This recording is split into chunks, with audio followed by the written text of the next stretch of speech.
This C++ program explains how to build and display a directed acyclic graph (DAG) in a simple way using a class. At the beginning, it includes IOStream for printing output and vector to store graph data efficiently.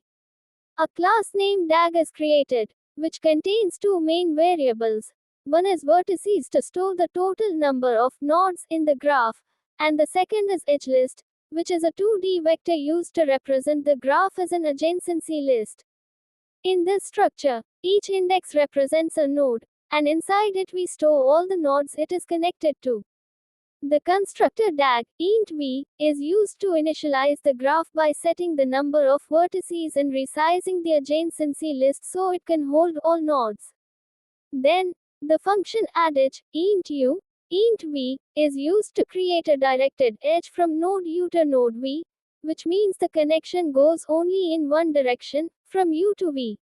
This is important because in directed graphs, the reverse connection is not automatically created.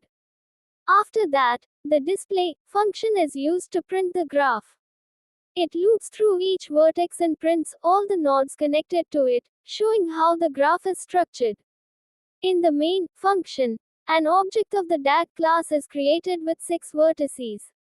Then multiple edges are added like 0 right pointing arrow 1, 0 right pointing arrow 2, 1 right pointing arrow 3, 2 right pointing arrow 3, 3 right pointing arrow 4, and 4 right pointing arrow 5. These connections form a graph structure without any loops. Finally, the display function is called to show the graph on the screen. This graph is called a directed acyclic graph because all edges have a direction, and there are no cycles, meaning you cannot start from one node and come back to it by following the same path. This type of graph is commonly used in tasks like scheduling, dependency